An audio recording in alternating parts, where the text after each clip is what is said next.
The Hutts were, for most of galactic history, one of the galaxy's most powerful factions, rivaling even the Republic itself. They were no strangers to war. In the distant past, they had been a mighty empire, and they had also taken sides in some of the Sith Wars of old. But they stayed neutral in the Clone Wars, doing little more than granting the Republic minimal access to supply routes in exchange for returning the kidnapped Rotter the Hutt to his father. If they had taken a more active approach, the Clone Wars would have been very different, and in this video, we're going to take a look at why.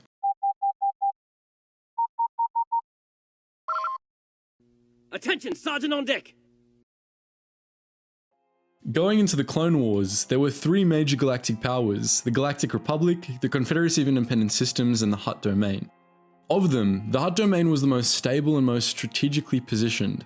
While the Confederacy had enclaves sprinkled all over the Republic, making battlefronts incredibly complicated for both sides, the Hutts controlled one continuous block of space, one that was rich in resources, heavily fortified, and home to a wide variety of useful hyperspace routes. But the Hutts didn't take advantage of any of this. To a degree, they did favour the Republic.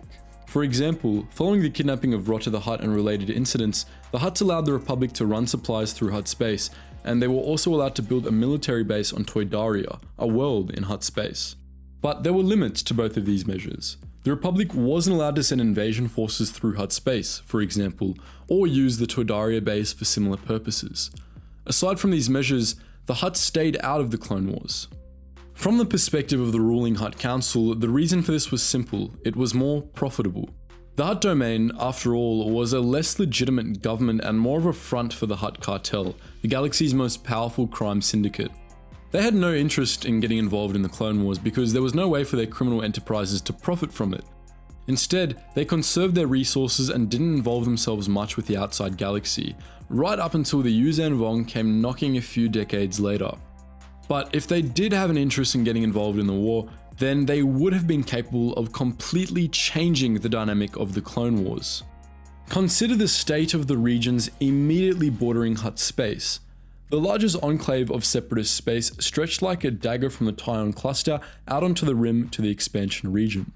This whole enclave was full of industrial worlds, especially one cluster just beyond Kashyyyk. This region, which was nicknamed the Foundry of the Confederacy, was the very heart of the separatist military machine, home to dozens of crucial mech worlds, shipyards, and corporate centers. The Foundry of the Confederacy wasn't just home to mech worlds either. A number of planets crucial to the factions represented on the Separatist Council, including Felucia, Seleucami, and Mercana, were located in the region as well. The Tyon cluster was also part of the Foundry of the Confederacy, and that region was home to the Raxus system, which contained the planet Raxus Secundus, the Confederacy's capital world. This part of the Confederacy was crucial to separatist policies as well. The fiercest fighting of the Clone Wars happened in or around this particular enclave, which was deemed the Felucia Theater. Depending on who was currently winning the war at the time, the Republic was either fighting to break through the Foundry of the Confederacy or fighting to keep separatist forces within the borders of the region for most of the war. For most of the conflict, that theater was in a constant stalemate, and an exceptionally bloody stalemate at that. For the most part, the Republic did do a decent job of keeping separatist forces contained in the region, but for nearly 3 years, they failed to make serious headway into the Foundry of the Confederacy. Only with the Battle of Bos Pity and the start of the Outer Rim sieges did the Republic begin to gain ground. But this stalemate was just as much of a hindrance to the Confederacy as it was to the Republic. A large chunk of their fleets and armies were produced in the Foundry, and the stalemate essentially stalled them at the borders, preventing them from doing all that much damage to the Republic. Instead of pouring into the Republic and overwhelming it, the armies of the Foundry were instead wasted against hardened Republic battle lines, making little progress in the grand scheme of things. Even when the Confederacy was winning the war, it struggled to advance far in the Felucia Theater. No matter which side it chose, the Hutt Domain could have broken this stalemate pretty early in the war, with major repercussions for the galaxy at large. They had plenty of resources to throw into the fray, not to mention crucial hyperspace routes that could have changed the flow of the conflict entirely. They also had long borders with both the Felucia Theater Separatist Enclave and a massive stretch of the Republic territory in the Slice, which could have provided either side with innumerable new invasion corridors. For one thing, the Hutts had a lot of money and raw material. Any crime syndicate that's been as powerful as the Hutt cartel had been for 15,000 years would be loaded beyond imagination, and on top of that, the Hutts outright owned thousands of resource-rich worlds that they'd been stripping for centuries. They didn't just have absurd sums of credits, they had absurd amounts of virtually every resource you could think of, all hoarded away for some nefarious purpose or other. Supply shortages were one of the most common problems for forces fighting in the Fallujah theatre, and the Hutts sure as hell could have turned things around in that department. And the Hutts' resource caches weren't limited to raw materials and credits either, far from it. After all, old habits die hard. Long ago, they had been a mighty empire, and though they'd given up military conquest as a prevailing tactic millennia ago by the time of the Clone Wars, they still had plenty of military power. The Hutts had private fleets and ground armies, complete with custom-made tanks and fighter craft. They even had mech worlds of their own. For instance, Ubrika, one of the foremost producers of armored vehicles during the Clone Wars, was Hutt-owned. On top of that, the Hutts had enslaved entire species, and if they wanted to, they could have sent them all to war. In fact, that's why Hutts started enslaving species to begin with. Shortly before the formation of the Republic, during the Hutt Empire's war with Zim the Despot, they negotiated the Niktos, Vodrans, and Klatunians into a state of permanent slavery to win the Third Battle of Vontor. By the time of the Clone Wars, they had added dozens of other species to that roster. If they wanted to, they could have just sent a whole planet's worth of beings into battle with relative impunity.